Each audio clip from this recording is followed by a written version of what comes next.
Go! Go! Go!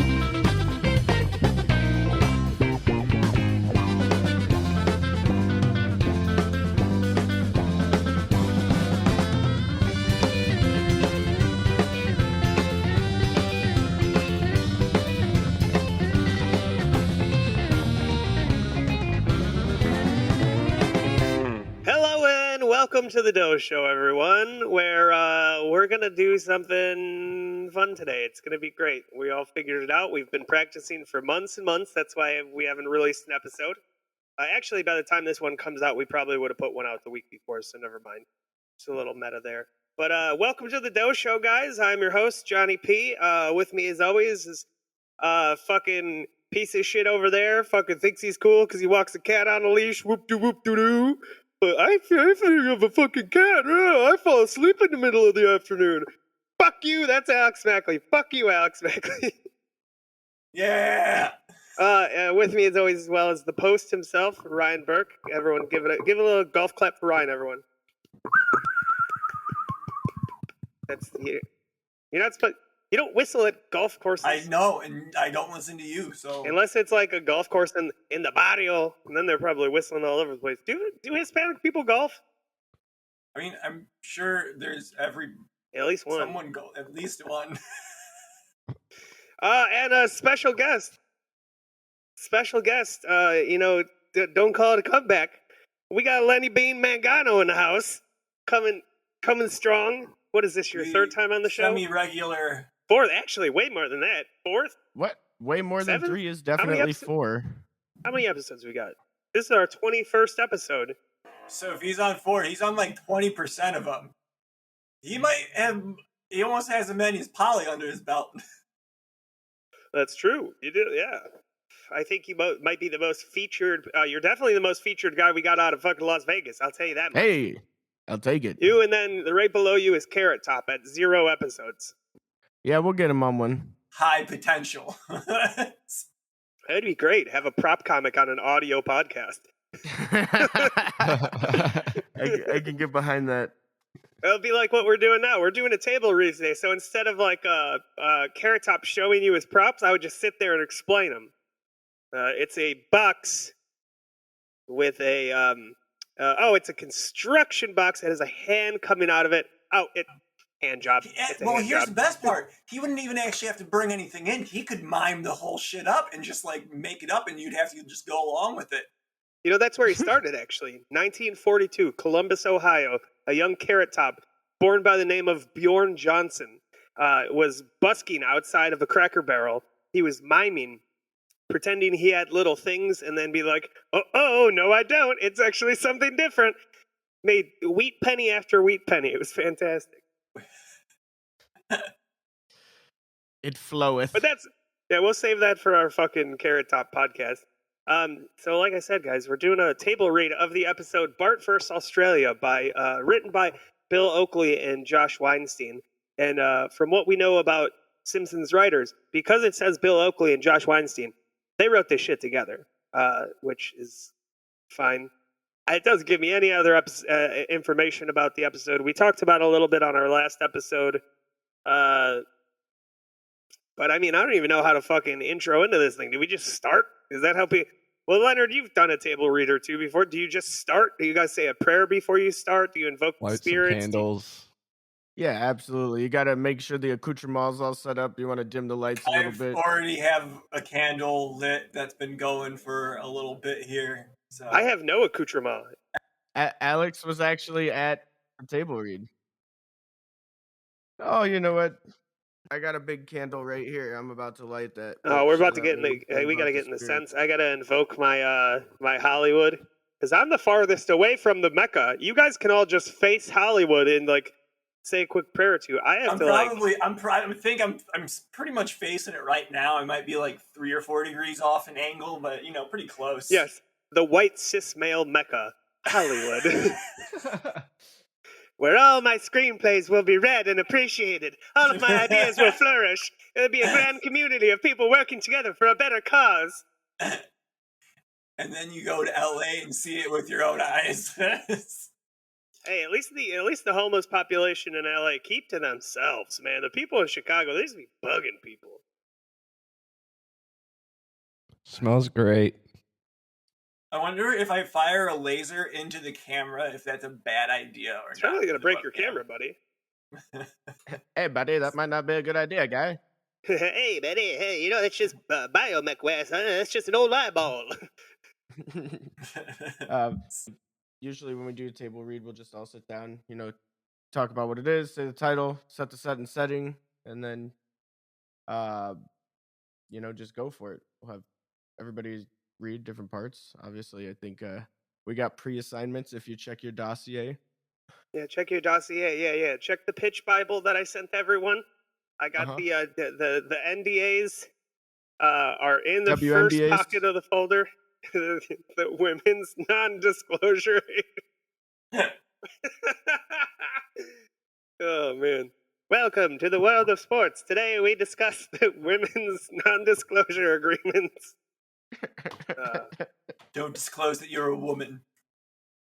Anyone know what season and episode this is? Season What 6, episode from what episode 11-ish? It's season 6 for sure. Season 6, episode 16, I want to say. Maybe 16, yeah. It might be higher than 11. So I just somewhere in season 6. Somewhere in there. It's season 6. It's one of the animation style has grown quite a bit since season 1. Yeah, tell me about it. Yeah. There's that big jump from 1 to 2 you'll realize once you get past episode 8. I've been enjoying watching the old animation. Yeah, it's very fun. It gives it a whole different feel.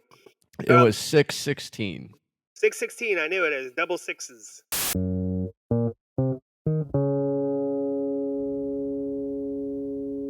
All right, well, I guess I'll just start. I'll be reading all of the descriptions here, and for the part of Bart, we have the good Lord's own Alex Mackley.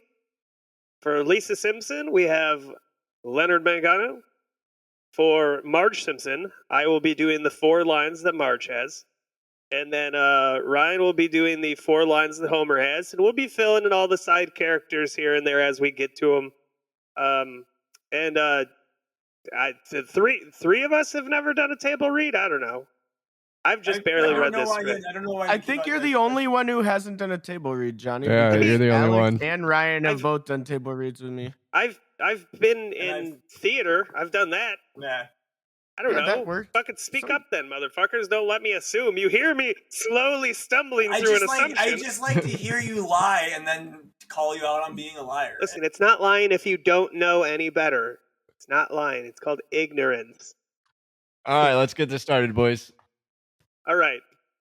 Fade in. Close up. A long strand of sparkly white toothpaste swirls around a running sink. A strand of green, Prel-style shampoo races alongside the toothpaste, and both spiral towards the drain. Go, toothpaste, go! Move your pasty white butt! Come on, shampoo! You could do it! The shampoo reaches the center first and disappears down the drain with a glorp. Yay! I won your stupid bathroom products race. Now can I wash my hair, please? Pull back to reveal we are interior, Simpson's house. Kids' bathroom, morning. Bart holding toothpaste and Lisa holding shampoo are standing on the sink in their pajamas. Lisa starts to climb down. No! One more race! You 2-bit shampoo got lucky, but this toothpaste has real talent. He holds up the tube, which says Krusty brand tooth product. Must be sold as candy in Massachusetts, Illinois, Vermont, Arizona, and California. Lisa groans and climbs back down. One more, and that's it. This shampoo is not for your amusement, it's for my flaky scalp. Okay, on your mark, get set, squeeze! They both squeeze their tubes frantically, sending long strands drooping into the running sink. Then they bend down to watch the race. Lisa's green strand gets the inside track, swirls around, and heads into the drain first. No fair! You only won because you had the inside track. If the water was spinning the other way... It never spins the other way. In the northern hemisphere, water always drains counterclockwise. It's called the Coriolis effect. No way, water doesn't obey your rules. It goes where it wants. Like me, baby. Yes, Bart. Why don't you try it? See. Bart turns off the tap, then turns it on again. Water swirls counterclockwise. Bart sticks his hand in and tries to force the water to go the other way, but it won't. Instead, it defiantly arcs over his hand to continue its counterclockwise rotation. I know I've seen it go the other way. Faithful toilet. You'll prove me right. Bart starts flushing the toilet, but it also swirls counterclockwise. Frustrated, he sticks his arm in and tries futilely to push the water in the other direction. He flushes again, with no luck. Interior, Simpson's home master bathroom, simultaneous. In the shower, Homer is blasted with sporadic jets of scalding water. Hey! Woo! Ah! Woo! Yee! Interior, Simpson's house hallway. Marge hears the alternating flushes and screams and looks concerned. She opens the door to the kids' bathroom to see Bart with both arms in the toilet. Oh, for Pete's sake, Bart! Use the plunger! Interior, Simpson's home, Bart's room a minute later. Bart still looks frustrated. Why won't you believe I'm right? Because you're not. Bart, water will only go the other way in the southern hemisphere. The hell is a southern hemisphere? Haven't you looked at your globe? Lisa turns to Bart's desk, on which is a very dusty globe-shaped object still covered in its original gift wrap. An attached card reads, Happy 5th birthday, love Grandpa. She unwraps it. See, the southern hemisphere is made up of everything below this line. So down there in, say, Argentina or Rand McNally, all their water runs backwards? Uh-huh. In fact, in Rand McNally, they wear hats on their feet and hamburgers eat people. Cool. Interior, Simpson's house. Kitchen. A few minutes later, Bart sits by the telephone with his globe. He opens the phone book to a section marked International Dialing, scans the instructions, and picks up the receiver. He dials about 40 digits. After a beat, we hear a weird foreign phone ring. Exterior, remote South Pacific village, that minute. A World War II era radio telephone in the middle of the village starts ringing. Excited villagers come running from all directions and crowd around. They make way for a wise old man who hobbles up and with great drama answers the phone. Hello?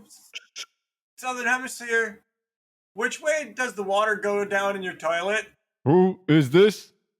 We hear a click and then a dial tone. Interior, Simpson's home. Kitchen, continuous. Bart dials another random number in the southern hemisphere. South Pole, that minute. The phone rings inside a Quonset hut in the middle of a raging ice storm. A frozen penguin is thrown through the air and slams into the hut. Interior, South Pole, hut, continuous. A naval officer in a parka has answered the phone. Just a minute, I'll check. He opens the door to the bathroom and looks down at the toilet. The water is frozen solid. Another officer comes into the bathroom holding a magazine. Nuts. Banana Republic, Dictator's Palace. A minute later, a Pinochet style dictator stands by anxiously as an incompetent-looking translator holds the phone. I'll do the translator. Please repeat again for me, Mr. Translator. Which way does the water turn in your toilet? The translator looks alarmed and speaks to the dictator in Spanish. Para español, aprima dos. The subtitle reads, he says the tide is turning. Dictator in Spanish. Ay, caramba! The rebels will soon take the capital. I must flee. The dictator jumps out the window and we hear him smash into some trash cans below. Interior, Simpson's house, kitchen, continuous. Why won't this hemisphere give me a straight answer? He dials another number. Boop, boop, boop, boop, boop, boop, boop, boop. A payphone rings in the middle of a massive lava flow. A man riding by on a rooftop desperately tries to reach for it, but he can't. Exterior, fashionable Buenos Aires street. A minute later, an elderly Adolf Hitler dressed in a stylish suit and a designer swastika tie walks down the street carrying a Cartier shopping bag. He hears his car phone ring and dashes up to his Mercedes. with Adolf 1 license plate. He fumbles for his keys as the phone rings inside. Ein Minuten! Ein Minuten! Just as he gets the door open, the phone stops ringing. Ach, das Wagenphone ist ein Nuisance-phone! Another elderly Nazi rides past on a bicycle and waves. Buenos noches, monsieur. Yeah. Interior Simpson's house kitchen. Bart is in the middle of another call. Lisa enters.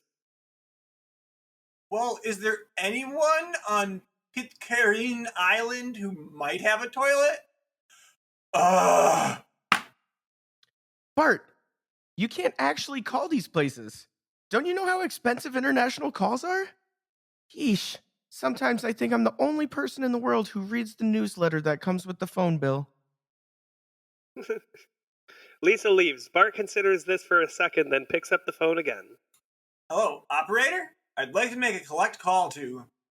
Bart spins the globe and stops it with his finger, selecting a random place in the southern hemisphere. Australia. Boom! Big reveal! Exterior, Australia, day. A phone rings inside a ranch-style house. Ryan, you do the kid. On the outskirts of a small town. In the background, a koala bear on a telephone pole reaches for the transformer, gets shocked, and is thrown out of frame. God, the descriptive narrative in this episode is just... I can see the koala getting shocked in my head. Interior, Australian house, continuous. A small Ralph Wiggamish boy answers the phone. Hold on, this is the operator. I'll do the operator. This is the international operator. We accept a call from... The International Drainage Commission. You'll have to call me back when me and me mum get home. It's an emergency, dude. It's an emergency then? Split screen of Bart and the little boy. This is Dr. Bart Simpson of the International Drainage Commission. We understand some drains in the area have been malfunctioning, sucking in people and whatnot. Willikers, that's awful. Indeed. We need you to check your sinks and toilets and tell us which way the water is going. And please, stand clear. The boy runs off and we hear toilets flushing and sinks running. He returns, panting. The fixers, they're all draining clockwise.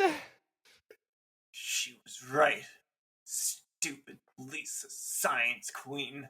Should I leave my house, sir? No, you're fine, but you should check your neighbor's drains. I'll hold.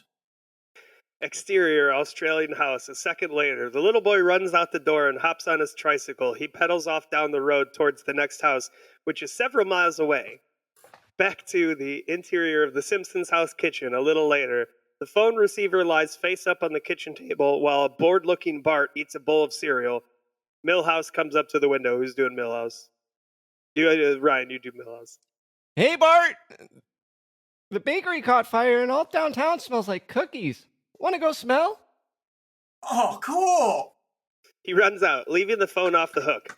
Establishing how shot Simpson's house, interior Simpson's kitchen. Then Bart, in pajamas, wanders in, opens the refrigerator. He opens a container of coleslaw and scoops a handful into his mouth. Hello, sir?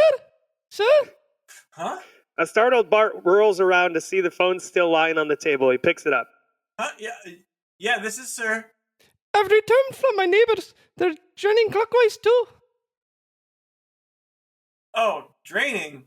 I don't care about that anymore. Thanks. Bye. Am I in any Click!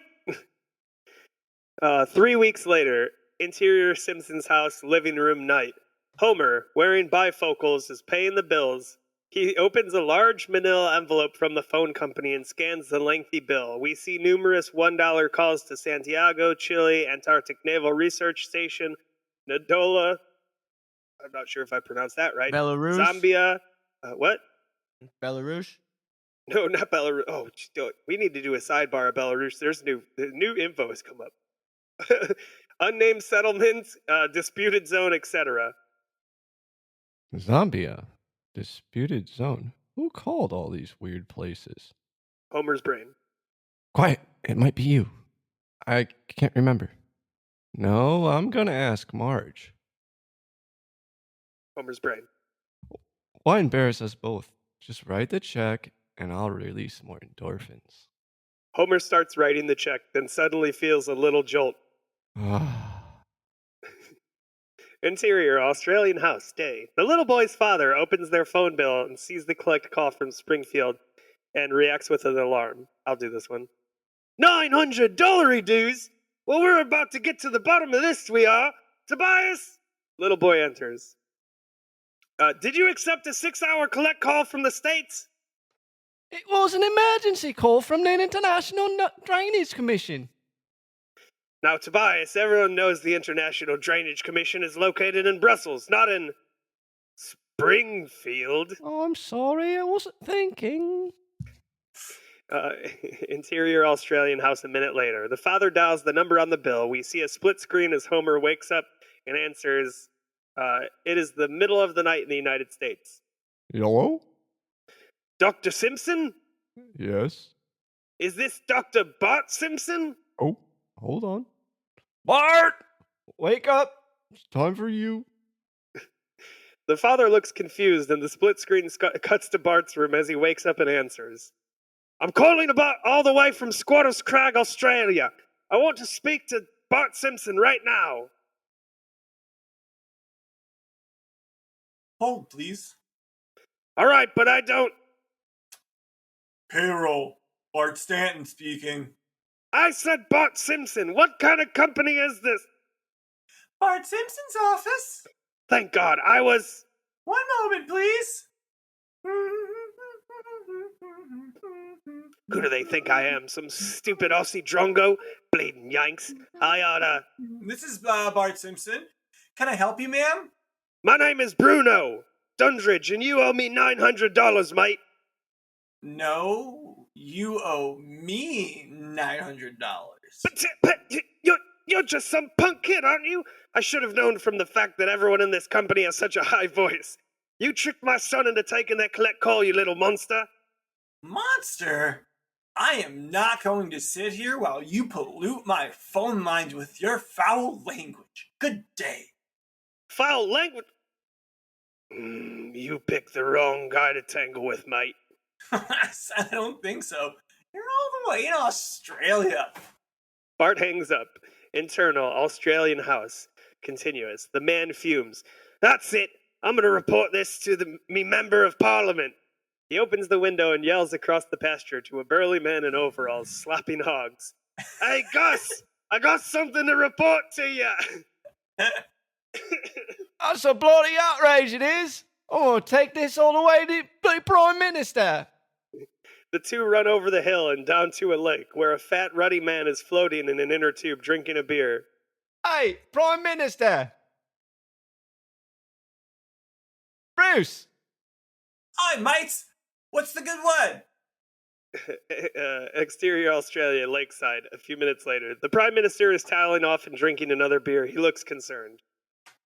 Oh, bananas! But we can't let that yank get away with this. I'll have a look-see into getting into your money, Bruno. Much obliged, PM.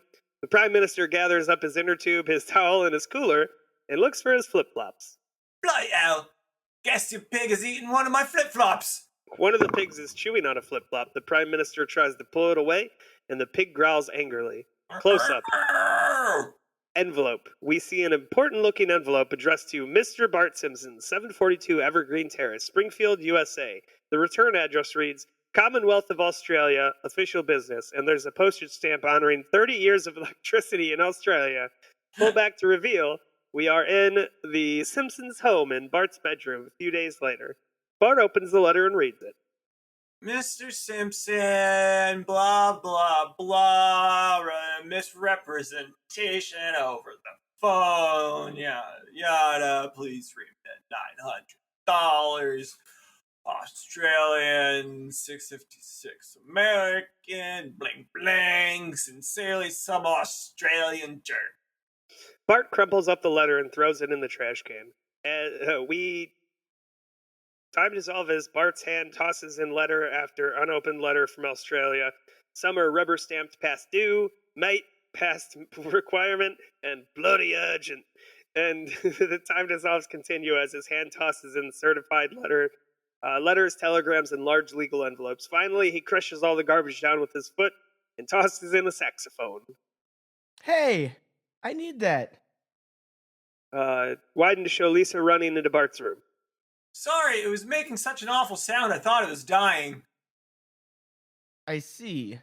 I'll pass that along to Stan Getz.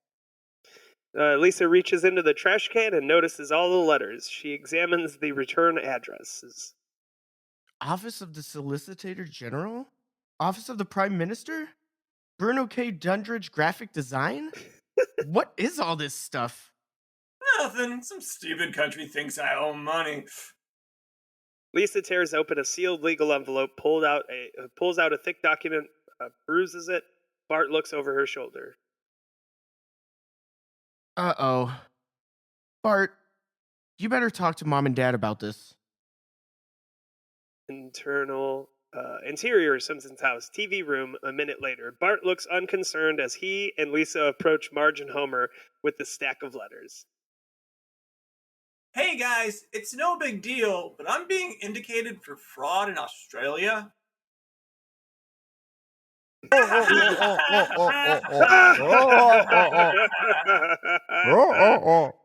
And we come to the fade out, the end of Act 1. It's actually a little quicker than I thought I would get through. I think this would be a good time to take a little breaky poo.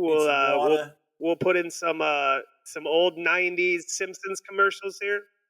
All right, well, we'll be back after a word from Fox's sponsors.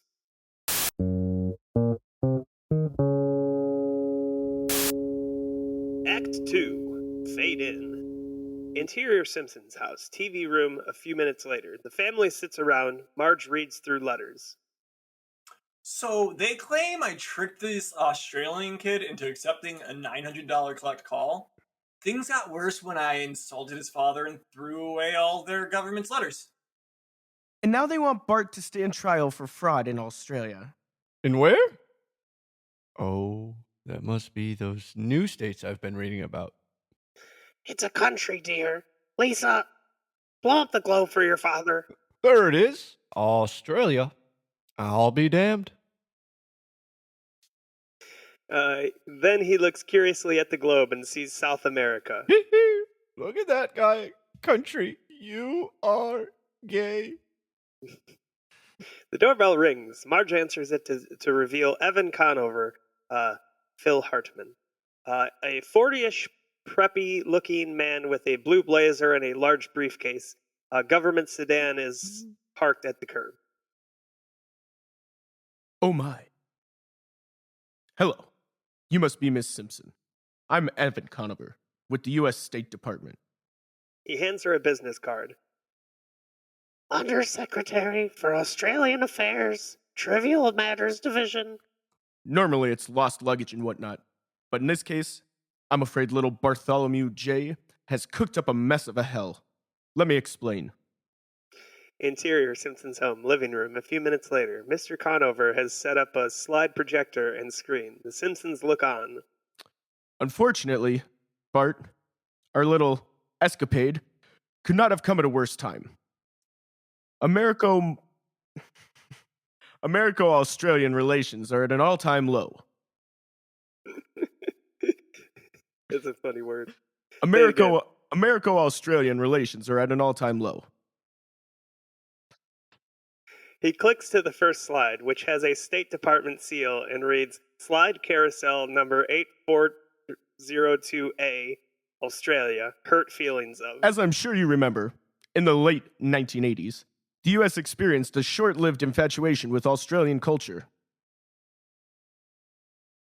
He quickly shuttles through slides, including photos of Crocodile Dundee, Foster's Lager, Jocko lifting a giant Energizer battery over his head, and a Subway store with a poster for Footlong Vegemite Sub $1.99. For some bizarre reason, the Aussies thought this would be a permanent thing. Of course, it wasn't. He clicks to the next slide, which shows a boarded-up, bankrupt movie theater where the dilapidated marquee reads, Yahoo Serious Festival. I know those words, but that sign makes no sense. Anyway, the Down Under fad fizzled, and their economy never quite recovered. And then, of course, He changes slides. A new one comes on. It shows Fidel Castro seen through the crosshairs of a sniper scope. It says Plan B. oops, let's pretend we didn't see that. Things get a bit acrid during Desert Storm when one of our guided missiles mistook Ayers Rock for downtown Baghdad. The slide shows a baffled-looking Australian hiker standing on the edge of a 1,200-foot bomb crater. Suckers. Bart, I'm sure their rock was very important to them. The diplomatic climate turned absolutely frosty last week. As the trade conference, President Clinton offended the Australian Prime Minister by having an affair with his daughter. The final slide shows a smiling Bill Clinton with tie undone and lipstick on his face. I think that slide is from the Palestinian summit, but you get the idea. Mr. Conover turns off the projector, sits down, and takes a sip of tea. So I caused a diplomatic riff? Cool. Well, you helped. And you further agitated them by ignoring their letters and cables. Oh, well, he'll agitate you. Sure will. What can we do for you? As a sign of good faith to our Australian friends, we'd like to imprison Bart for 5 years. Well, that's tough but fair. Boy, go with him. No, I will not have my son go to jail over some silly tiff with Australia. You'll just have to find some other country to have relations with. Then I'm gonna have to call in the negotiating team. He picks up the phone. Exterior, Simpson's house. A few hours later, 2 blue vans with State Department seals pull up to the Simpsons house. Interior, Simpsons house foyer, or foyer. Continuous. The doorbell rings, and Homer opens it to reveal a team of official negotiators a la Burns lawyers. This has better be good. It is. My son made a prank phone call to Australia. Fair enough. Those AP reporters and Agers will just have to remain kidnapped for one more day. The negotiators stride into the kitchen and begin setting up the fax machines, phone links, etc. Mr. Conover joins them and closes the door. A few seconds later, he wheels Maggie out in her high chair and goes back inside. Interior, Simpson's house living room. Hours later, the family sits around looking tired and anxious. How much longer is this gonna take? I've had it. I'm going to march right down into the kitchen and make my frozen burrito. Just as Homer gets up, a haggard Conover emerges from the kitchen with a folder. Front and center, Simpsons. We've worked out a compromise with the Aussies. They'll drop the charges if Bart will just make a public apology. I can handle that. I'm an expert at phony apologies. Bart! I'm sorry. Good. If you could just work up a few of those kitty tears for the Parliament, it'll be perfect. The Parliament? Yes. The Australian Parliament. In Australia, dear. Where you'll all be going. The family looks surprised. All Bart has to do is apologize, and we get a free trip to Australia? Conover nods. Woohoo! Woohoo! Free vacation. And you said crime didn't pay, Well, Marge. This wasn't exactly a crime, per se. It was more of a prank or tomfoolery. Shenanigans, really. Woohoo! Woohoo! Shenanigan praise. Close up, airplane window. Bart and Homer's faces are pressed eagerly up against the airplane window. Homer points out things to an excited Bart. We pull back to reveal they're still on the runway at Springfield Airport. They are pointing at an upside-down pet carrier with an upside-down dog in it, being loaded onto another plane. The Simpsons plane, labeled Trans-Hemispheric Airlines, takes off. As it flies out of frame, the camera begins moving straight down through the Earth. Interior, Earth, continuous. We descend past buried pipes, cables, etc., past the cemetery the runway was built on top of, past an abandoned mine shaft that just barely misses a huge vein of gold. Below that, we pass a couple of Viking skeletons shot full of arrows, a huge ancient temple covered with strange writing, a crashed UFO covered with the same writing, We descend past a lot of rock, then past a 70-foot human skeleton with a few regular-sized human skeletons in its stomach. After that is a lot of magma and lava, and at the very center of the earth, we see an overworked Shiva operating a lot of levers and switches with his 6 arms. The camera continues on, and from this point, everything is upside down. We move past more lava, magma, and rock, and an oil deposit with a school of weird luminous fish swimming in it. Then we pass dinosaur skeleton that is at least 3 miles tall, and past a cavern where a spelunker falls upward off a stalactite. Almost at the surface, we pass a dented chunk of Skylab and some buried sewer pipes. Finally, we emerge upside down on the runway of the Australian airport where the sun is just rising after a beat. The Simpsons plane touches down. Sir, please remain seated until the plane has come to a complete stop. No, that's the annoyed grunt is always a doe. Every time. Don't. Oh. Oh. Why don't they just write that in the script then? There's a sidebar. Before they would do like the doeing of life or like the bird flies and he does, like how they did the names, like the wordplay was doe. In the word titles, they would say the annoyed grunt of life. And it would be like in brackets or whatever. It's so dumb, but it's always doe. All right. Interior, Australian Airport Customs, a little later. The Simpsons family waits in the customs line. They look sleepy and disoriented with their hair matted in weird ways. Evan Conover, waiting with them, looks perfectly groomed. Homer tries to reset his watch. We left at 1:30 p.m. Monday? What time is it now? He turns to Lisa, who's reading a guidebook. It's 6:45 a.m. last Friday. You may also be interested to know that it's summer here, not winter. Oh! Homer throws the skis and sled he was carrying into a nearby trash can. Bart is looking at a sign that reads, Advisory, foreign flora fauna prohibited. What does that sign say? I thought they spoke English in this country. It says you can't bring in outside plants or animals. Because Australia evolved for millions of years on its own, it has a self-contained ecosystem. Any foreign thing that you bring in could upset that balance. Oh. Bart opens the suitcase and takes out a shoebox with holes punched in it. Sorry, boy. I don't want you to get in any more trouble down here. He tosses the box in the trash and walks off. A second later, the box lid falls off and a bullfrog peers out.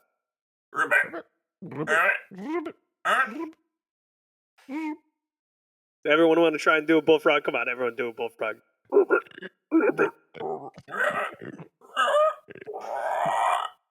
The bullfrog hops from the trash and leaps out a nearby window into a pasture. A couple of kangaroos see it and flee in terror. Exterior, downtown street. That morning. Kangaroos ain't ones to run away. They're not. They'll box your ass. A sign reads, U.S. Embassy, restroom for citizens only. Pull back to reveal the embassy, a stately building with well-manicured grounds.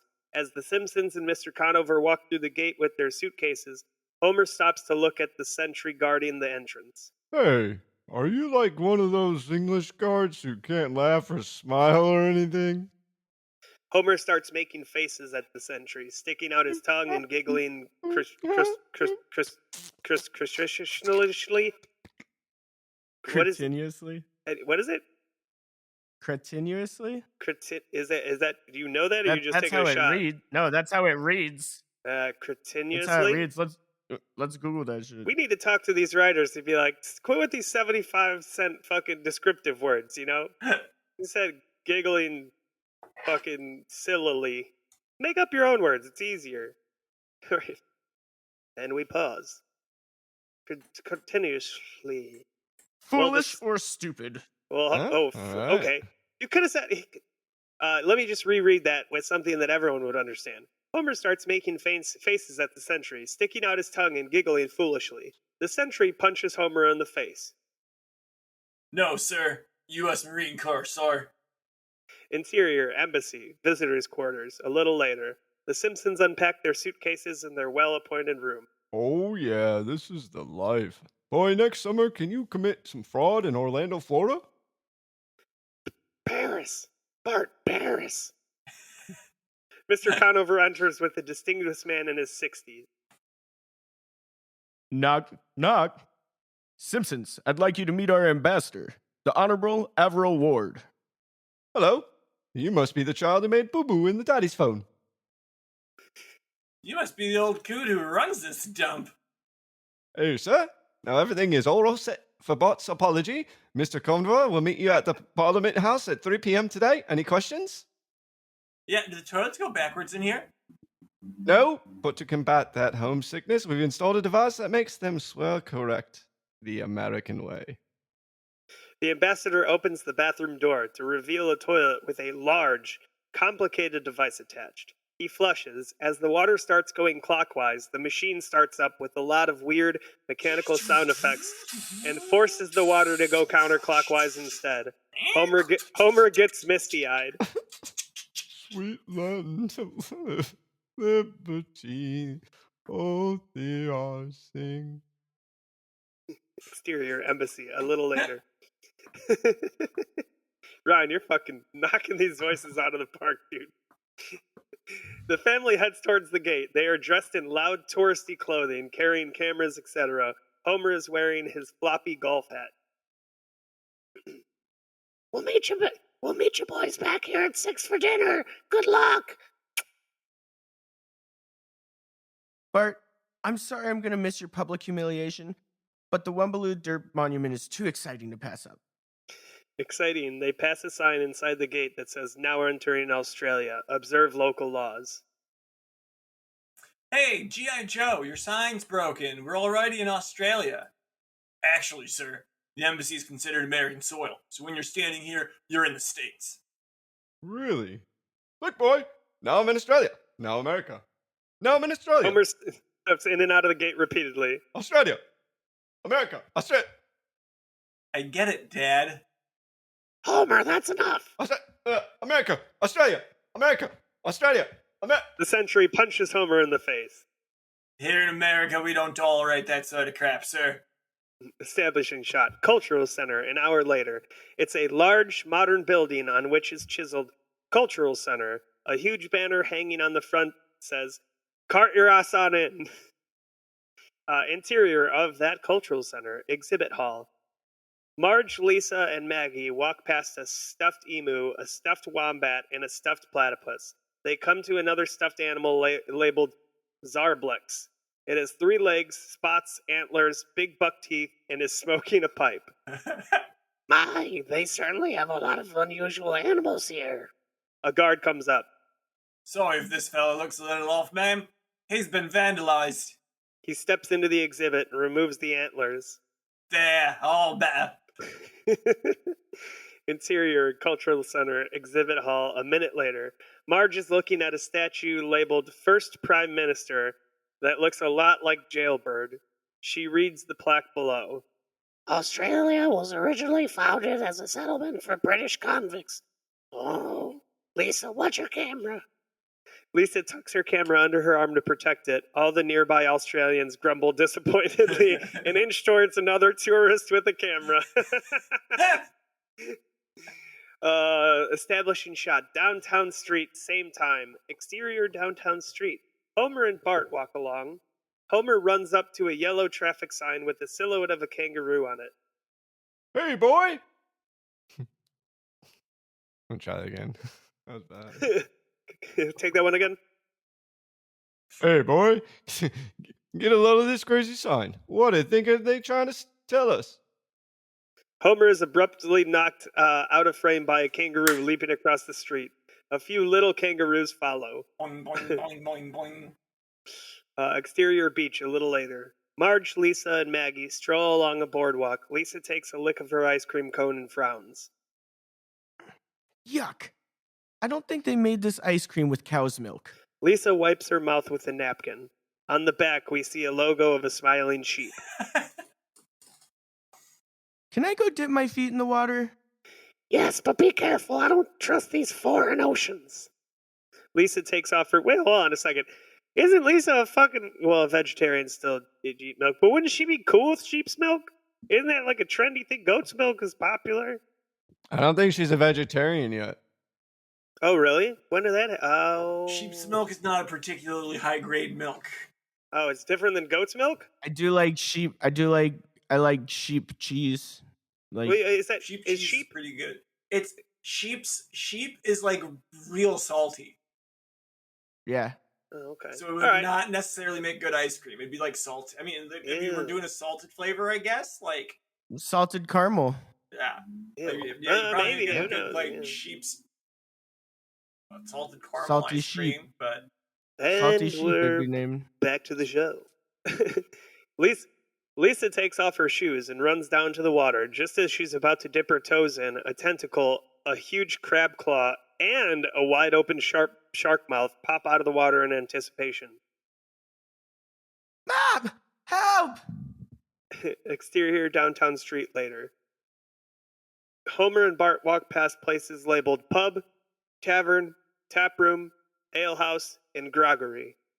Homer looks at the signs confused. Oh, I wish I spoke Australian. How am I ever going to find a bar around here? come on, just pick some place and see. Homer and Bart enter one of the establishments where a large neon sign says brothel. A second later, they come back out, with Homer covering Bart's eyes. So according to her, we should be looking for a pub wanker? Interior pub. Few minutes later, Homer and Bart sit down at the bar. What'll it be, mates? The Duff, bartender please? gets out 2 giant Foster-sized cans of Duff Lager and gives them to Homer and Bart. Bart cautiously picks up the beer and looks at it. The bartender eyes Bart. You are over Bart 7, nods, aren't and you? the bartender goes away. Homer and Bart sip their beers. You know, son, this is my kind of country. A father can have a drink with his little boy, the beers are huge, and there's not a bookstore in sight. At the end of the Amen, bar, brother. we see a small boy holding up an empty mug. He looks like an 8-year-old Barney Gumble. Hey, okay, I'm getting dry down here. Exterior Parliament House, front steps, 3 p.m. Chiseled on the building is Parliament of the Commonwealth of Austria. The extra AL is crudely painted in. Homer and Bart walk up to the steps and meet Evan Conover. Hey, Mr. Conover! I've been practicing my apologies. Listen. I'm sorry. I'm sorry.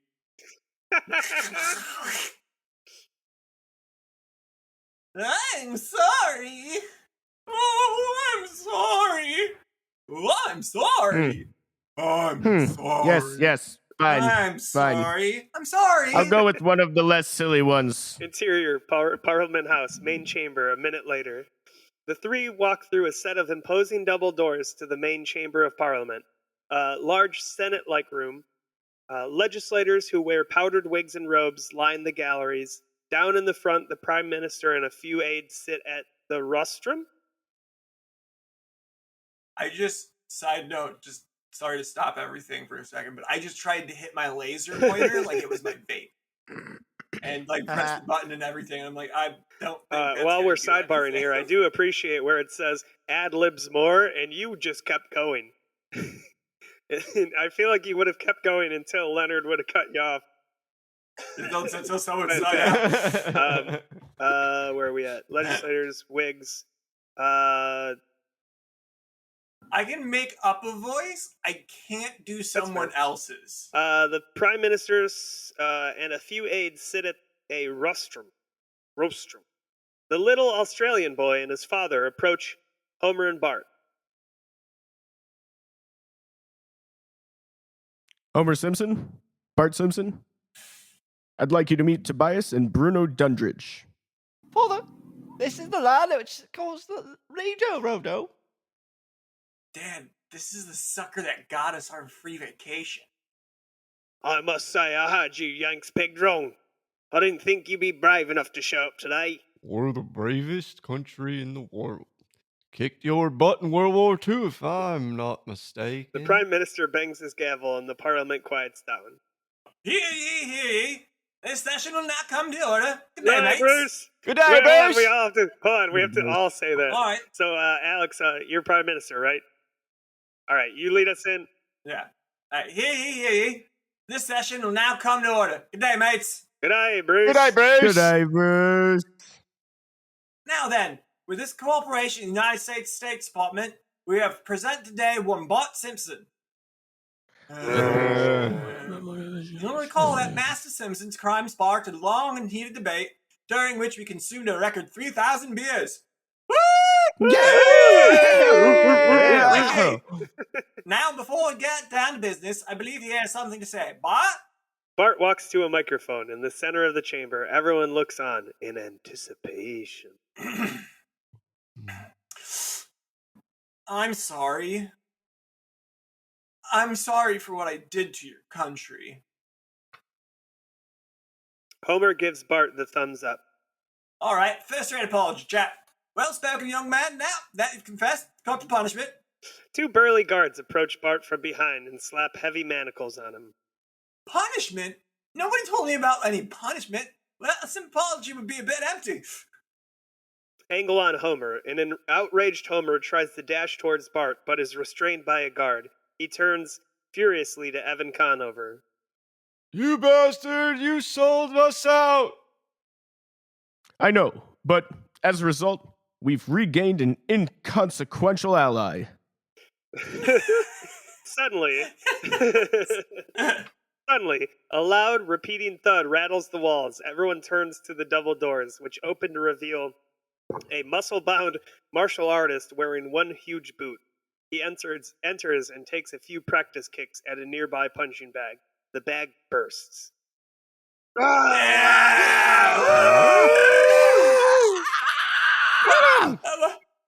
What's he gonna do to me? He's gonna kick you in the bum. Then he's gonna do it again. 14 times. Don't worry, he's a professional.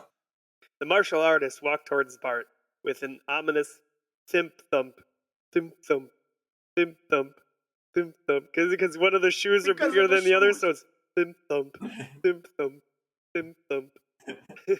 Fade out. End of Act 2. And with that, we will go to pay the ad sponsors of old Fox commercials that we find.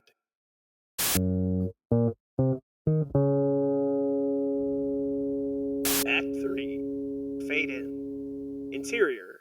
Parliament House. Main chamber. A second later. The booter advances on a panicked Bart. Homer struggles to get free from the guard who holds him back. What kind of sick country would kick someone with a giant boot? Mr. Simpson, shh. Despairing the boot is a bootable offense. Despairing the boot is a bootable offense. It's one of their proudest traditions. I forgot they're all on separate tracks. I heard the cough. I was like, No, that was good. That was quality. Yeah. They're all separate tracks. Conover gestures towards the Australian flag, which we see for the first time. It features a large cartoon boot kicking a bare ass. Help! Homer! Homer manages to wriggle his arms free from the guard and punches him in the nose. The burly guard does not react. Homer thinks for a second, then punches Evan Conover in the nose. Conover crumples to the ground. As the guard bends down to examine Conover, Homer makes a break for it and dashes towards Bart. The legislators cheer wildly and hoist beers as the booter rears back for his first mighty kick. Just then, Homer lunges into frame and rips his boot off. The man's small, dainty bare foot swings softly into Bart. Ooh! Ow!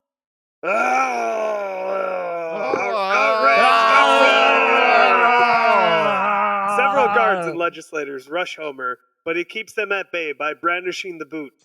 The boot. The guards immediately drop their guns and raise their hands in surrender. The boot. Homer grabs the Prime Minister and puts the boot up to the man's head. The boot! Stay back, or I'll boot your prime minister. I'll do it. So help me God. Several legislators in a section marked Opposition Parties stand up and cheer. Here, here, do it, no! Do it. Do it, you can do it! You can do it. Boot him in the fucking neck! You realize you've got nowhere to run. We're an island nation. A bloody continent, you boof. Boof. Oh. Nope. You take that again, goddammit. We talked about this already. No. No, wait. Woo! Run back to America, boy. Run to the embassy. Bart, still in manacles, darts out. Homer inches backwards towards the door, holding the Prime Minister. And you Australians? Well, you learned that corporal punishment isn't the answer. Modern nations don't really... Oh my God, what? That's a bit. All right, you go ahead and scan through that one more time. You start from the beginning. You were just going like you were having a stroke. I was going off that energy. Yeah, totally. And you Australians, you. All right, coming in from Homer's continent and action.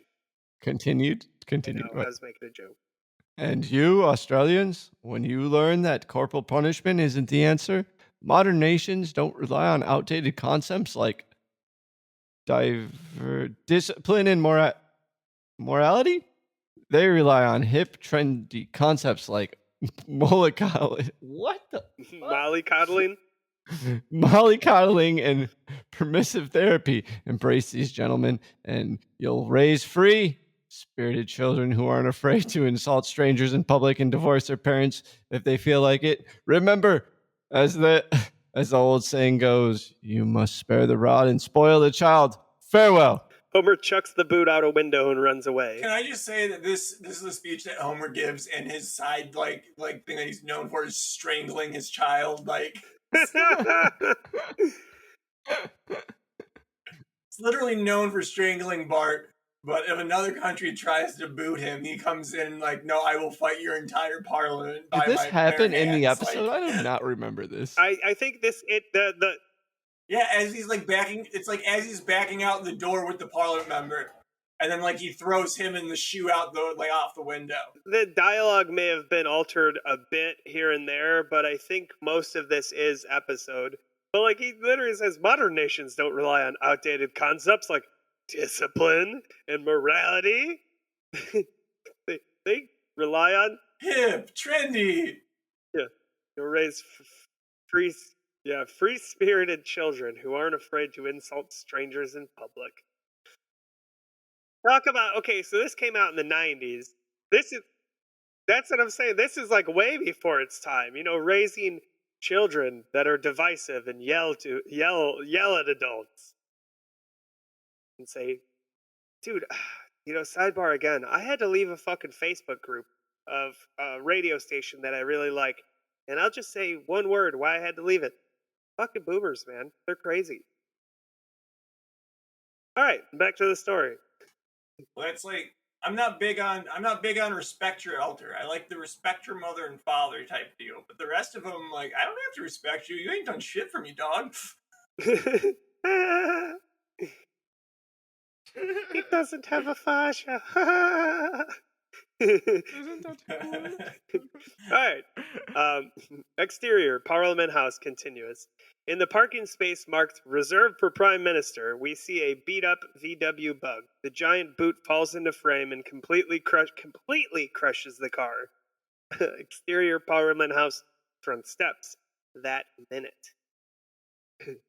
Hammer, boot, boot, das Boot. Homer and Bart charge away from the Parliament. The Prime Minister and several legislators and guards burst out of the doors and follow them. A guard pulls a boomerang out of his holster, takes aim at it, and throws it. It skims over Bart's head, taking off a few of his spikes. Bart stops to pick them up. No time, boy, run! Homer yanks Bart off. Exterior downtown street. 5 minutes later. The Australians pursue Homer and Bart down the street. The red, sweaty. Wait, should I do it like a true crime? The Australians pursue Homer and Bart down the street. The red, sweaty Prime Minister rudely shoves bystanders out of the way as he huffs and puffs along. A few yards behind, the booter tries to keep up while awkwardly running in his huge boot. And go on, Bart and Homer. Bart sees a pair of kangaroos crossing the street just up ahead. Hey, just what we need for a quick getaway. Bart runs up to one of the kangaroos and starts getting into its pouch. We hear a horrible squishy sound. He takes his leg out and it's dripping with mucousy goo. Ew, gross. Forget this. Widen to reveal Homer with the second kangaroo. His arm is covered with mucus, and two snarling baby kangaroos are gnawing at his hand. I hear you. He shakes them loose and runs off with Bart.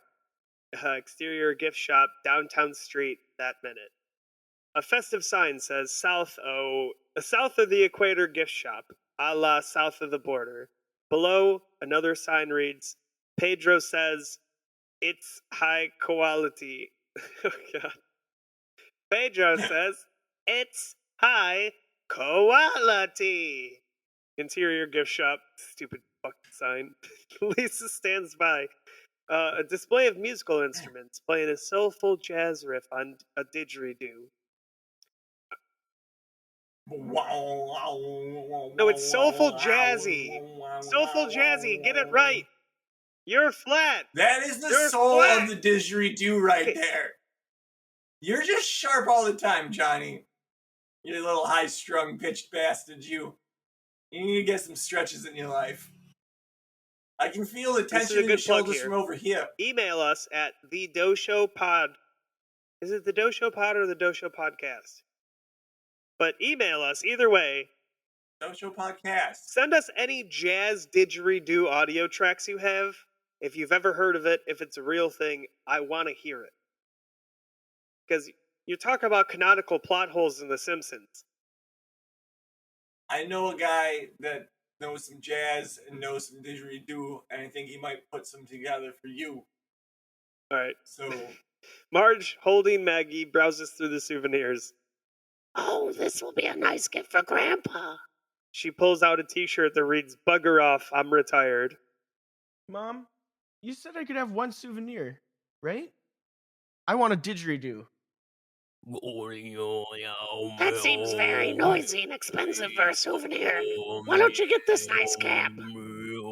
The lousy-looking baseball cap says, Po Buddies Nerfect in Australia.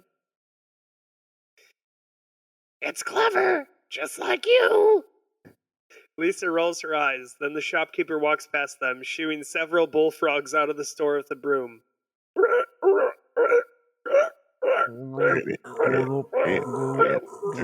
These bloody things are everywhere. They're in the lift, the lorry, in the bun wizard, all over the Malonga Kula Chuck. They're not kangaroos. What reptiles they is? We have them in America. They're called bullfrogs. That's an odd name. I'd call them chisels. Lisa consults her guidebook. That's funny. The guidebook says Australia doesn't have bullfrogs. Or diseases that kill bullfrogs. In the distance, we hear the sound of foreign police sirens. Suddenly, Bart charges past the store window in his manacles. Lisa! A split second later, Homer follows. Marge! Marge and Lisa look at each other very concerned. Smash cut to... Well, that's the first smash cut of the episode. Actually, sidebar here. Leonard, can you explain the difference between a cut to and a smash cut to? Nope, me neither. I don't know. I just think it's maybe more intense. Smash. That's what I feel like. I feel like a splatter. Like Yeah. through a nice Like juicy maybe piece of like a fruit. dissolve to would be like over the course of like 2 seconds, or like, like, no, not 2 seconds, but like maybe a dissolve to would be over the course of like 3 seconds, and like a normal cut to would be over the course of a half a second or 1 second. but a smash cut is boom right there. Let's see. But I have no idea. Yeah, it's a quick Yeah, one. it's a quick one. It's a slippery one. Like, Watch out. it's a quick one. Johnny's just making guesses over here like he's I don't know. I watched a couple of YouTube A videos. smash cut is used to make an impact, Ah. to hit you when you're not expecting it. It's the opposite of the match cut, which carries a similar composition or line of dialogue from one scene to the next. So it's like switching lanes. It's like swoop. The opposite of it would be like the scenes in Archer where they're two completely different scenes happening, but the one line of dialogues flips into yeah, the flip of other goals, line of the flip of dialogue. goals. Like they start the sentence in the one scene, flip over to the second scene, the visual scene's desunct, but the auditory dialogue is the same, just from different characters. Almost like a bleed of dialogue. Yeah, exactly. And to think my fucking high school teacher said I wouldn't be learning shit after I got out of there. Smash cut. Yeah, look at me now, high school teachers, you sons of bitches! I've learned more in the last 2.5 years than I ever did in high school, you sons of bitches. Get better at your fucking jobs. But also, they should probably just get paid better, so they want to do better. You learned a lot with my family, and my mother's a teacher. Your mom's a teacher? Special ed teacher. Maybe that's that's probably why I liked her so much. She just really spoke to me. She got on my level, you know. All right, smash cut 2. Exterior street. 10 seconds later, the entire Simpsons family runs down the street with the mob in hot pursuit.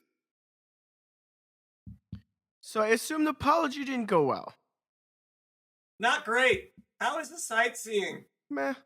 Exterior embassy continuous. The ambassador sits outside drinking lemonade and reading.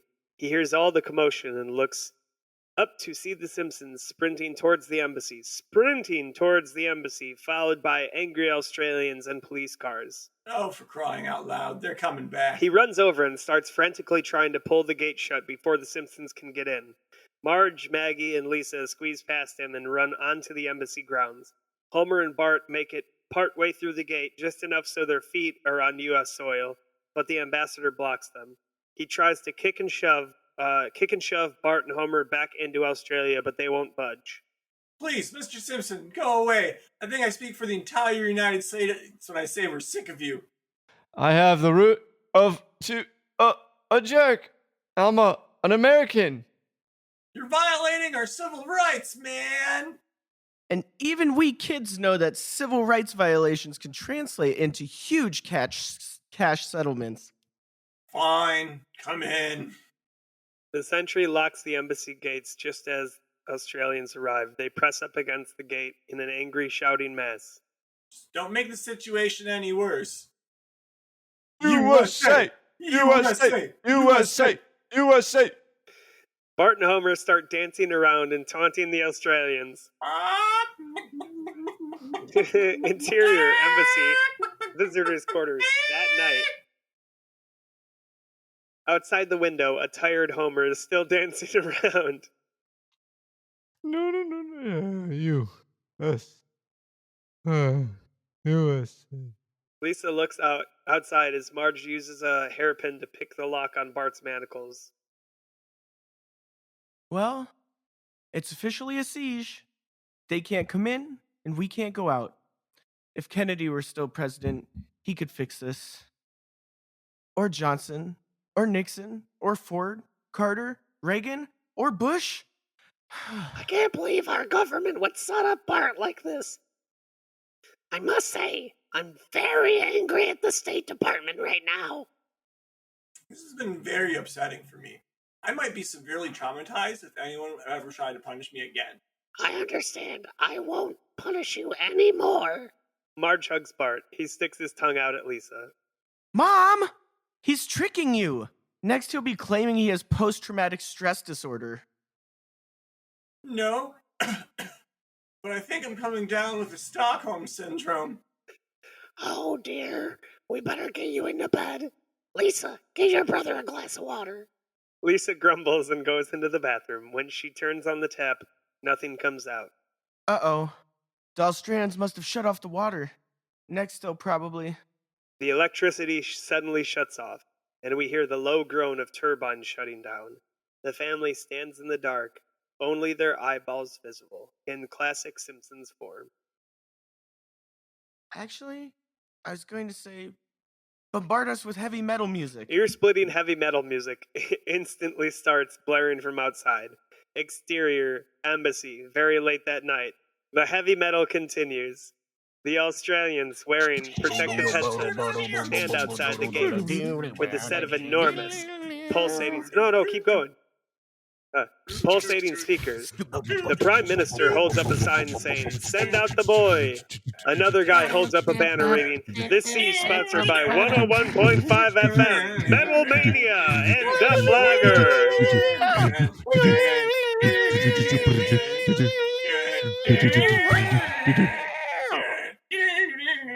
Interior, embassy, visiting quarters. In the moonlit room, a camera pans past Homer, Marge, Lisa, and Maggie. Maggie hasn't had one speaking line this whole episode, which I think is an atrocity to that voice actor. Not even a squirky, but Not even. What would you call it? I think I would call it a pacifier sounds. I don't know. Yeah, pacifier sound. Because I was gonna say suckle. That's weird, but pacifier sound is much easier.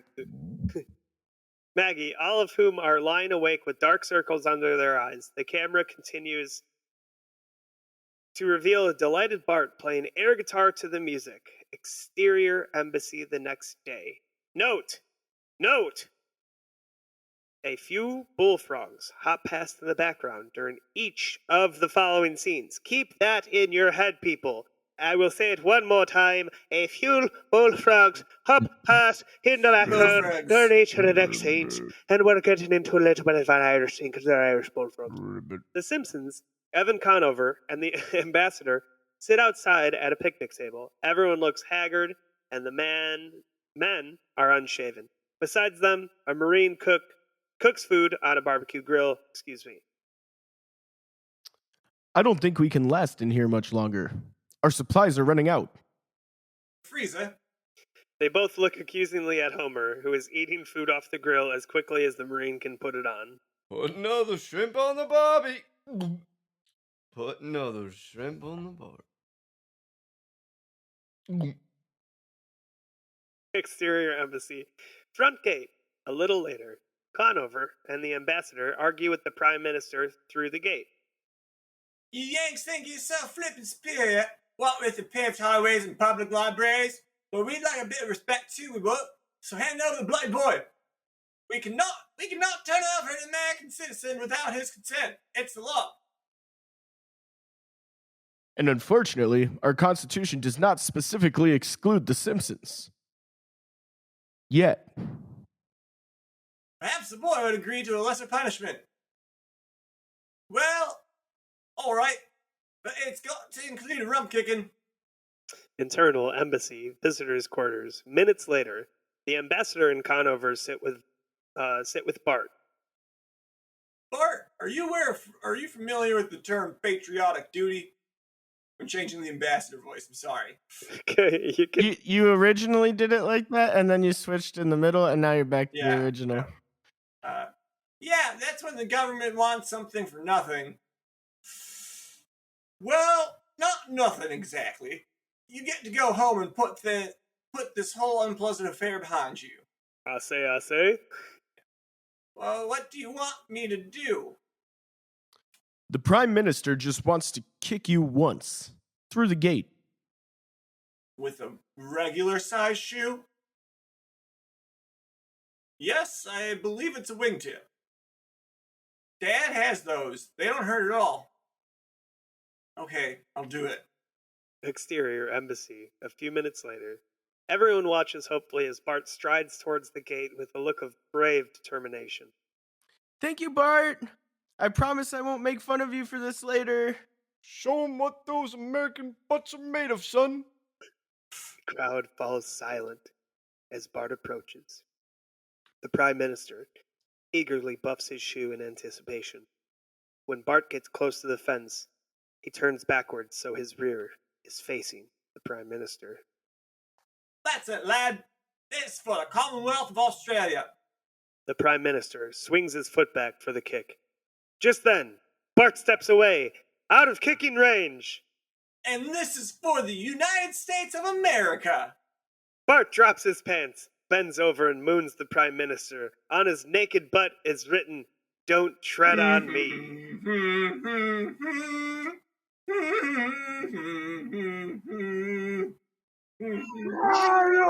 Oh! The Australians start breaking down the fence. The Simpsons and embassy personnel flee back inside.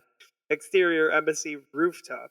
A minute later, all the Americans are gathered up on the roof as the Australians smash through down below.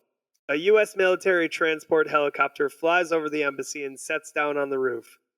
I'm glad you're okay, but I wish you would have chosen a more tasteful way to be patriotic. I'm impressed that you were able to write so legibly on your own butt. Thanks. I practiced that a lot in school. Two embassy Marines solemnly lower the American flag, carefully fold it up, and toss it into a nearby garbage can. Then, in a shot reminiscent of the fall of Saigon, the Simpsons and embassy staff climb up on the steps and board the helicopter. It takes off. Exterior embassy continuous. The helicopter flies over the Australian mob on the embassy grounds. All right, mates. Let 'em at it. They barrage the helicopter with a fusillade.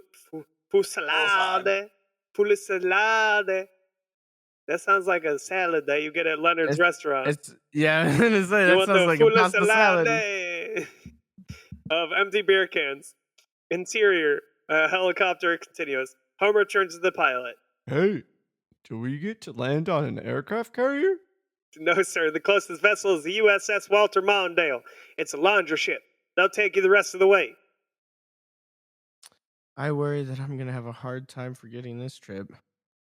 Bart looks out the window. I think Australia might have the same problem.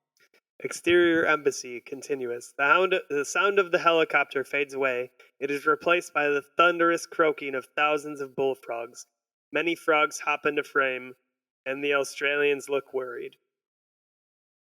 I assume one of you belongs to Bart Simpsons. Well, let's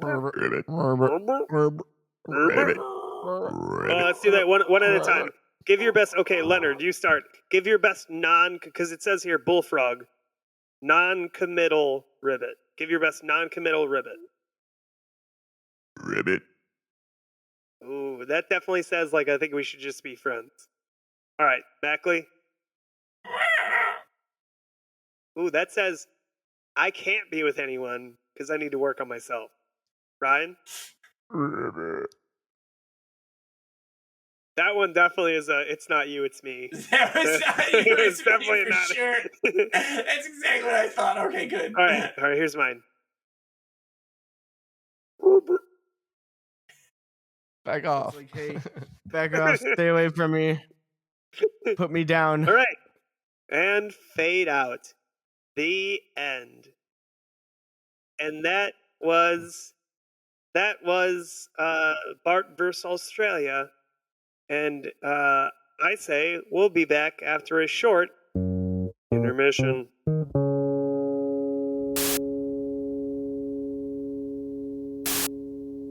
And that was Bart vs. Australia, everyone. I hope you enjoyed it. There's a couple through lines to that episode, a couple points to be made. I learned a lot reading it, honestly, from watching it opposed to reading it. Really? Yeah, now I'm even on my counts. One time watched and one time watched and one time read. So my There you count go. is even now. And for you, Leonard, that was the first time you've watched any episode outside of the 8 that you've watched from the first season. Yeah. So Yeah, that's Gotta say, you killed Elisa. yeah, you really did. You really killed Elisa. I want to say you guys all killed the voices. I think that everybody did a really bang up job. I want to Real thank bang you up job. for having me and letting me play some voices on you. Of course. Yeah, it was great. You know, it was especially fun when there was the voices that we picked as we were going along, the extra ones. Everyone, for the most part, remembered it. And then when there was one line that was your given character and then one after it, it was always discernible. You know, you would go from, oh, this is my Lisa voice to, oh, this is my other voice. You didn't have to, you just knew that it was another character. Hell yeah. But okay, so in this episode, they have the part where Bart's getting off the plane, and it says no foreign fauna or what's the other one? Fauna or Flora or fauna. Flora or fauna. And he releases the bullfrog. And I listened to a podcast like breaking down this episode, and it had an Australian guy on it, and he explained how that actually was a real thing, and that's why Yes. this episode gets so much fucking credit in the Australian world, because like it wasn't like the Simpsons go to England where they're like, well, let's show this and this, Big Ben, you know, the fucking guys with furry hats, all the popular shit. This episode, they broke down a lot of like background Australian shit. But yeah, so these frogs got introduced to Australia when they shouldn't have, and they're called cane toads. And there's so much of a nuisance now that like every part of Australia is actively trying to get these frogs and kill them. Like if you see them, you're supposed to kill them because they're so invasive. Damn. That's wild. They've got the cane toad, the European rabbit, and the red fox also. That are all invasive right now? Yeah. Yeah. Well, even before, like I think is maybe in the 80s or the 70s, they had the emu. Basically, Australia had a war against emu, and they had to go out, like, they had to call in the fucking Australian armed forces to, like, go and hunt these emu because they were being so overly populated in certain areas. Yeah. That's in New Mexico. The wild boar population is so out of hand. They'll fly helicopters over forests to scare out the boars and then, like, shoot them down with, like, machine guns, just mauling this line of feral pigs. I've actually seen those videos, and, like, you know, hunting is, like, you know, whatever, it's cool. And, like, I'm not a big fan of, like, big game hunting, like, you know, Jimmy John, you know, the guy who owns Jimmy John's. I'm not a big fan of, like, killing elephants or giraffes. But, like, if there's an overpopulation and someone's like, hey, would you like to take this AR-15 and ride in this low-flying helicopter and shoot at all these boars? I'd be like, dude, sign me the fuck up. Put me in a harness, put a gun in my hand, I'll take these boars down like a motherfucker, dude. That's like the best video game you could ever imagine, but it's not bad because... Feral invasive species population simulator. Just using advanced genocidal tactics on invasive I species. happen to know where this conversation is leading, right? And if we are in fact leading to cats being an invasive species, would you then in fact feel the same about doing? I wouldn't want to. It's not a fun video game to fly in a helicopter and kill cats. Just saying. Thank you for that, Ryan. I appreciate the juxtaposed.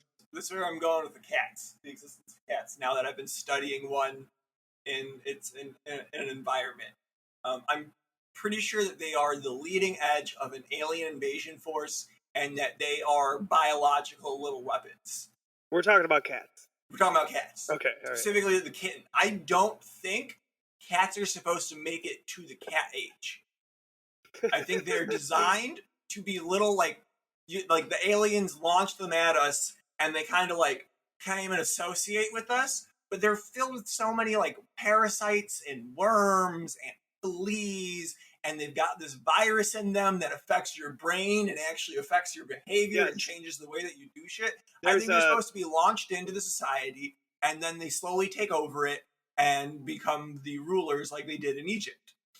Well, that disease you're talking about is, I don't know the name of it, some with a T, but it's like it can cause like neurological disorders in humans if very exposed, but if like not so much exposed, this disease we're talking about is the exact reason why if you're a pregnant woman, they tell you not to like take care of cat litter boxes because it's like a disease that only grows in cats' stomachs, and it can only be caught from like their fecal matter or whatever.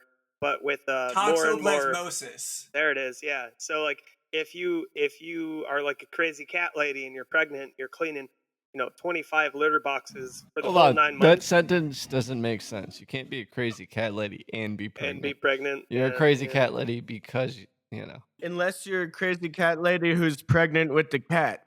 And then you're really crazy cat lady. Ooh. And this virus causes an increase in aggressive and impulsive behaviors, a reduced perception of risk, and an increased probability of developing psychotic symptoms such as schizophrenia.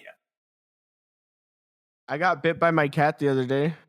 She got scared of this dog, and I tried to hold her safe, but she just got scared. Cats and rabbits, are they on the same team or against each other, the time-traveling rabbits? I think that rabbits and cats actually have a working relationship that they always really have. You see it throughout history and time all the time. I mean, But I did have a neighbor's outdoor Where, cat where that in would, history that and would time are bring you seeing that rabbits would and maul cats working baby together? bunnies and then like not kill them, but mostly kill them, and then bring them to our back doorstep in the morning before I'd have to leave for high school. So then we'd have to, and at that point, since the nest was all torn up, the mother rabbit would have abandoned it at that point and been like, well, on to the next litter. And so then we just had to like kind of like murder baby bunnies to put them out of their misery. I think And cats it get was along. terrible. Cats and rabbits get along. That's just a territory war right there. You witness a territory war. Listen, okay, let me put this simply.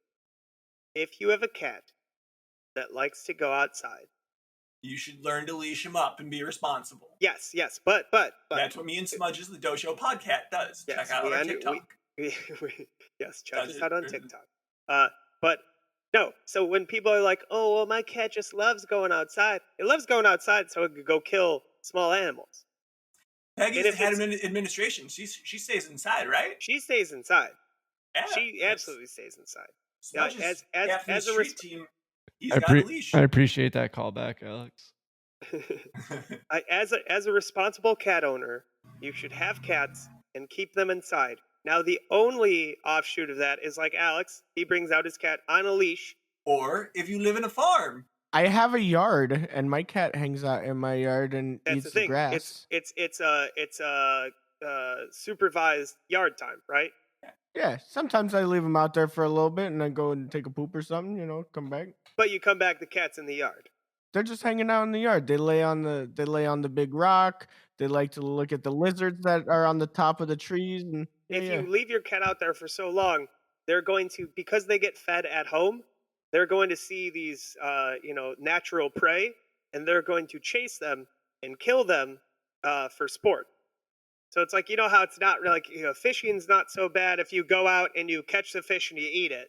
My cat is fed and full all the time, and he constantly tries to hunt the little toys I have for him. They're his favorite of the toys, the little hunt ones. Things that you can pick up and just hold in his mouth, like, and he just has this look of enjoyment of murder on his face. Like, I can tell that you murdered things in your last life, little guy. I think the big lesson here is, as humans, we all have to be cognitive of what species and what even our own species does to the surrounding area. Obviously we've been, shown time and time again that us as humans go into certain places and kind of fucking ruin it.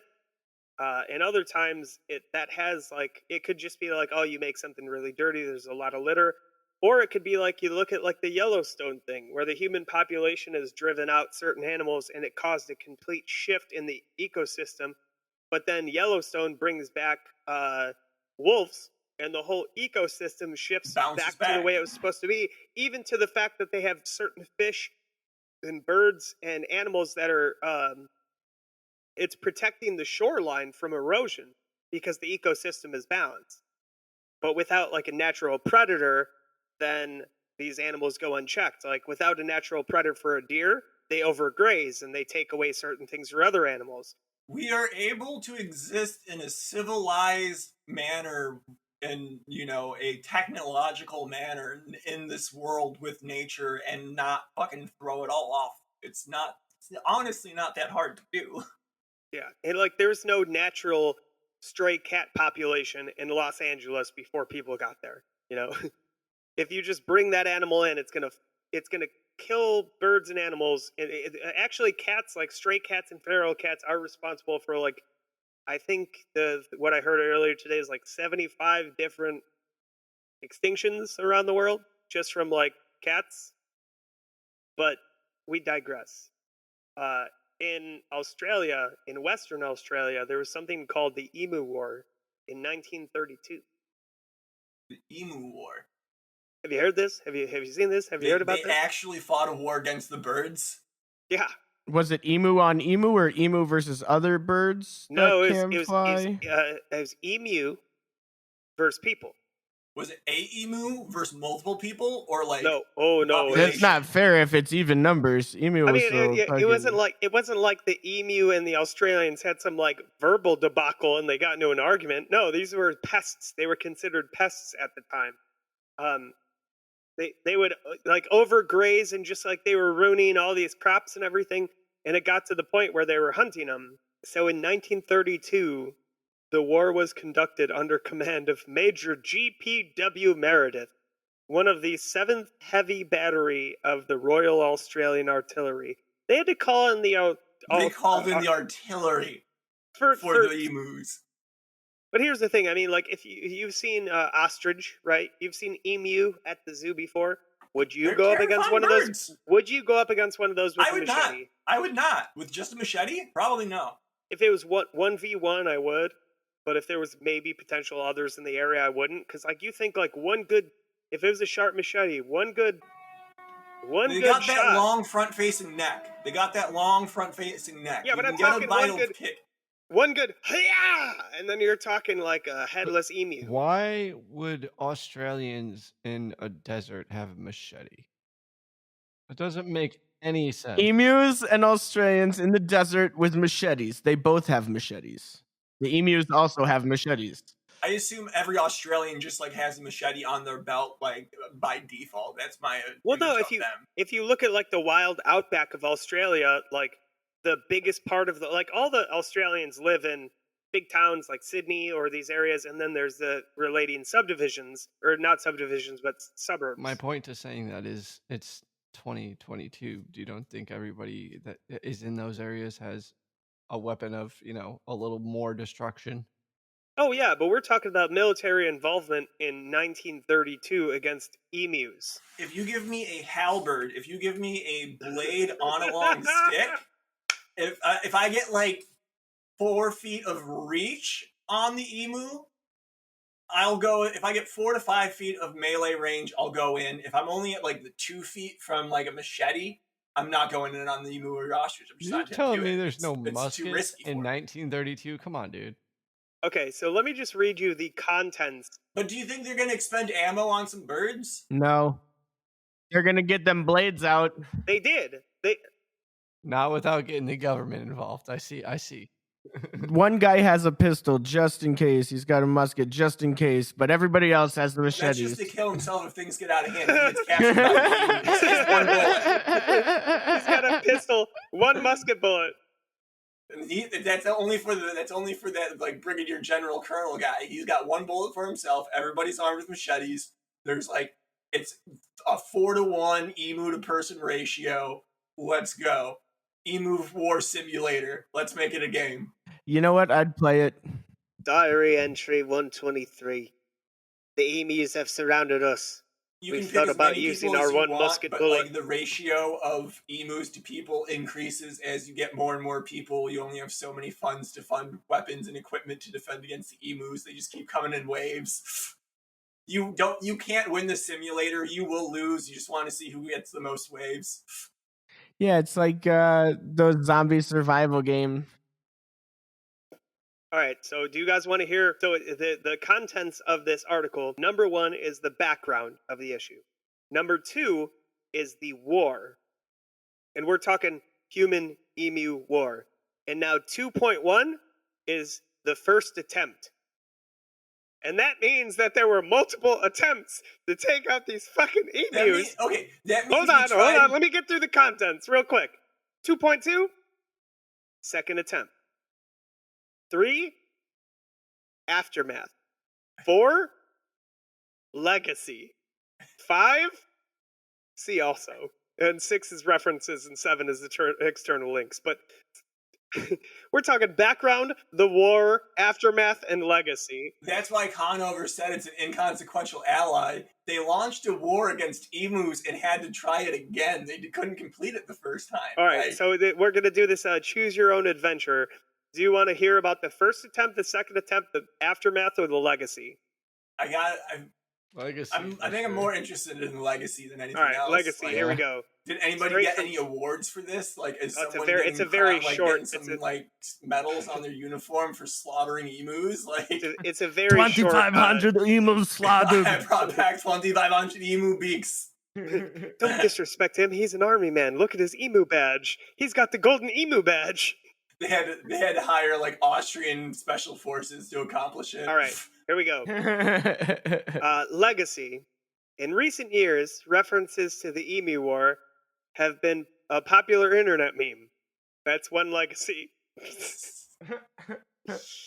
In 2019, So we're learning about local fucking Australian memes now. That's neat.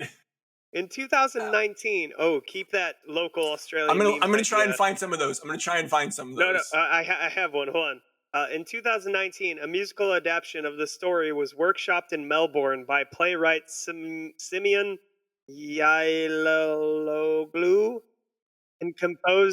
and composer James Court. A movie retelling the events, written by, here's the kicker, John Cleese, Monty Franklin, and Rob Schneider, and is slated for release in 2022. Wow. So there's a not a movie, there's a fucking play coming out about the Emu War, written by Rob Schneider, John Cleese, and some other guy. I really hope he becomes the emu. Who, John Cleese? No. No, Rob Schneider. Rob Schneider in the emu. Rated PG-13. Okay, so talk about memes, Australian memes. Because Australia is real strong in the internet game. They got tons of podcasts. I want to shout out a podcast right now. It's called Take My Podcast, Please. Or no.